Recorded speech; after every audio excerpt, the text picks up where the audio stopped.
40inbox.com here, and we're going to be checking out this guy who spends $1,100 per month for only a 95 square foot New York City home slash apartment thing, which is like so crazy to me because this is basically like you living in jail or prison. Like it is so small, so small. So let's check this out. Which, by the way, if you stumble upon this, would you be willing to spend $1,100 for only 95 square feet to live in? Let us know. So imagine a shoebox apartment where you can spread your arms and touch both walls, and one so small that you can't enjoy the privileges of a kitchen or a bathroom. In downtown Manhattan, this is one man's reality.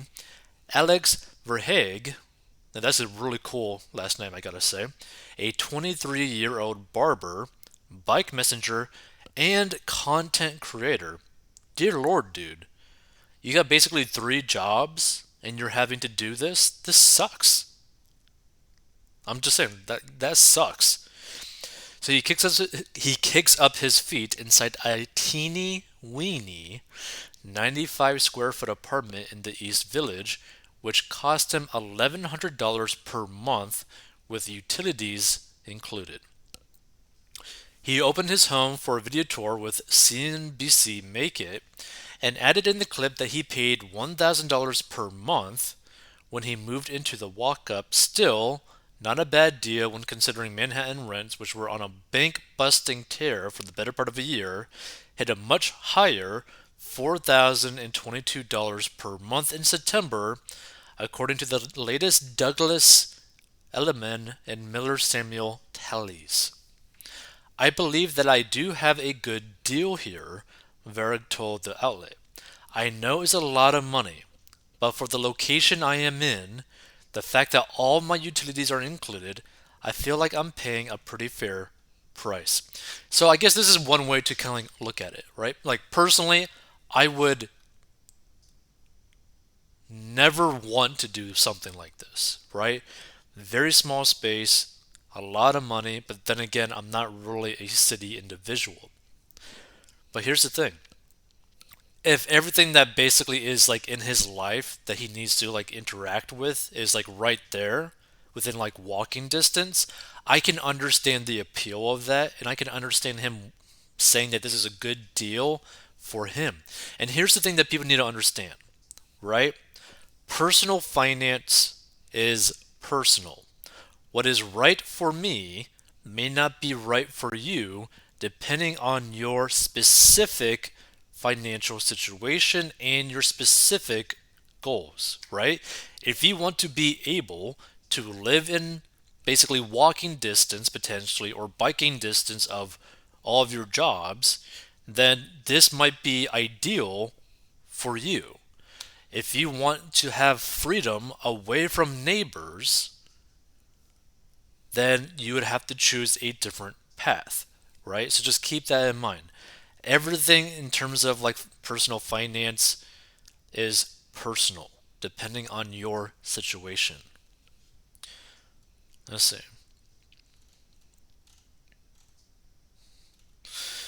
So there are aspects that come at a cost, which the video makes clear through mere visuals.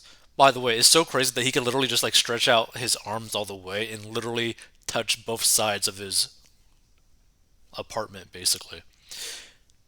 His twin bed is wedged between the walls, and Varug says in the clip he needs to lie on it diagonally in order to fit.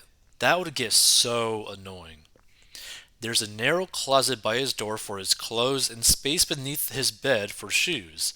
For a kitchen, well, the best he can do is keep a hot plate atop a narrow console. He can boil pasta there and strain it into a small sink that appears to be a small bathroom sink, but there's no bathroom surrounding it.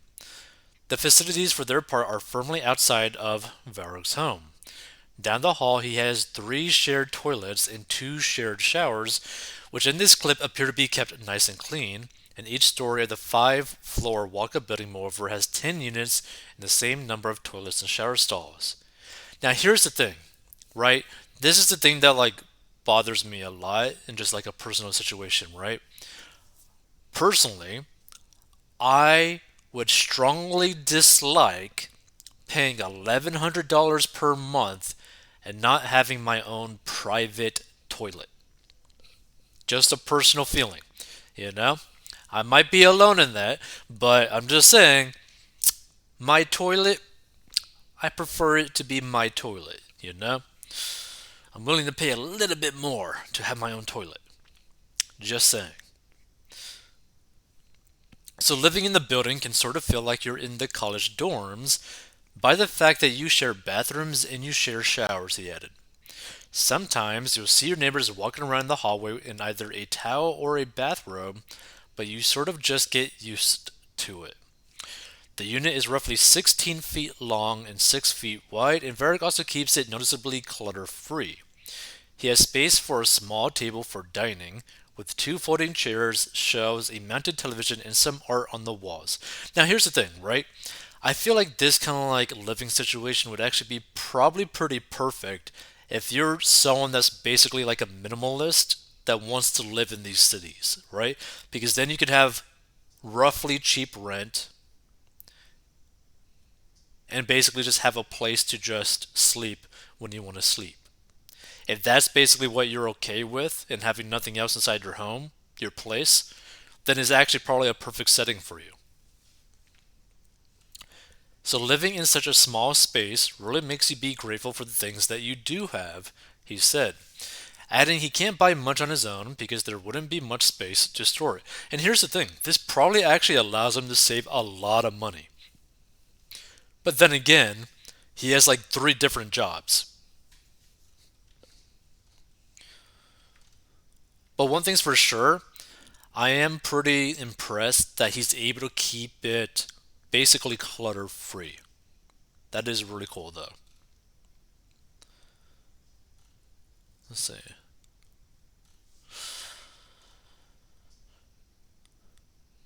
Overall, Verdict says it's a space that fits his needs, despite the fact it doesn't fit many belongings. He found the unit on Zillow in his search for living alone and living in Manhattan, so he doesn't have to take the train, and there is no broker's fee. The video clip earned more than 101,000 views on YouTube, which elicited comments from viewers to the tune of "It's insane, New York City has normalized this kind of lifestyle, and there are prison cells that are larger," which is probably true. Otherwise, meanwhile, we're impressed and supportive. It is very difficult for young people starting out in life on their own to find a good situation for themselves, one viewer commented. Alex is satisfied with the life he has, including the neighborhood that fits his needs.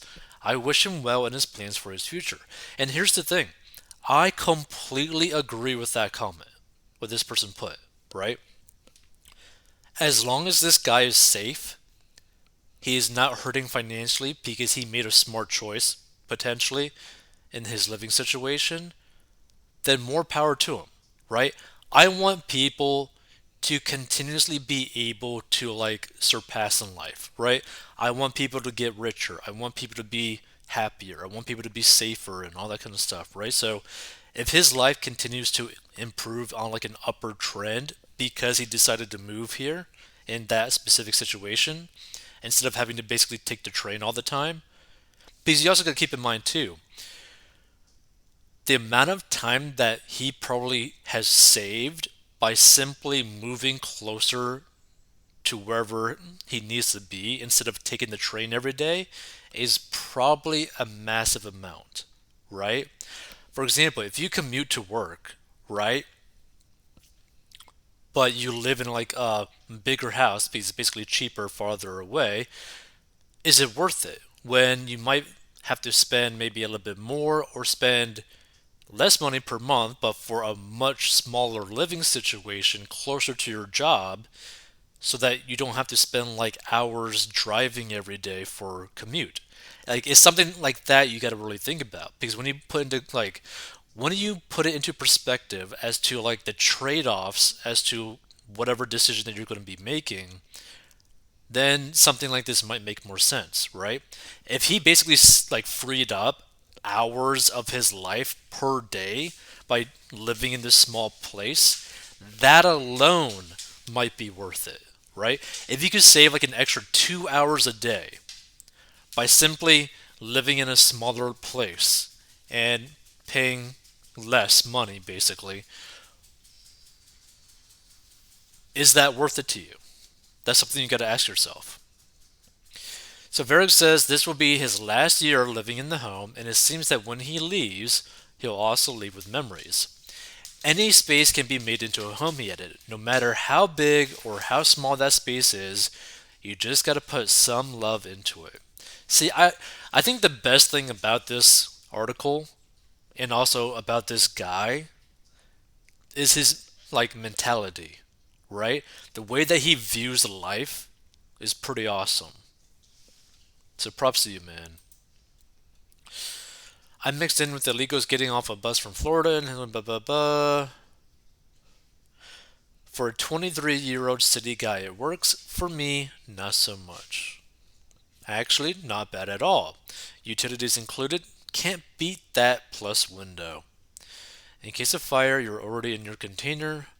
I can't imagine that building being up to code with the modified apartments. Blah blah blah blah. I wouldn't call that apartment. I would call it a hall. I'd probably call it like a closet.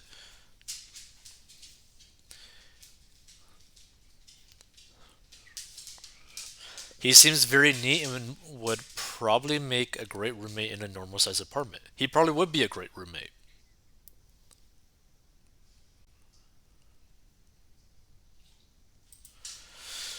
Shake my head. Before I left New York, I had a rent stabilized 460 square foot place for $1,076 per month. It's starry eyed youth like this that help run rents up to ridiculous levels because they just have to live in Manhattan and landlords take full advantage of them. Where's the quality of life? Now, again, here's the thing, right?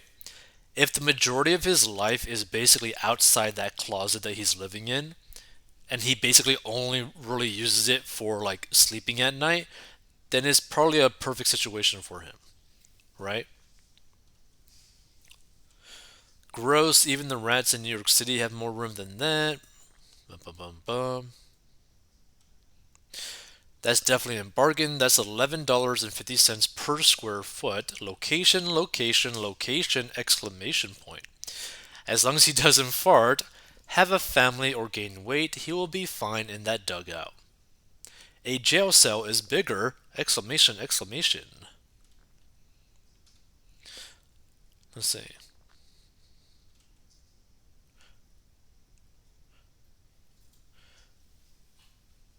Imagine the size of the place the landlord lives in with suckers like these. And here's the thing. I just wish the best for this guy. I hope whatever his future holds is an amazing thing, right? I want him to improve his financial situation. I want him to get out of debt if he does have debt. I want him to save a lot of money. I want him to invest a lot of money. I want him to do well. And that's really all I hope for. Because this is the thing.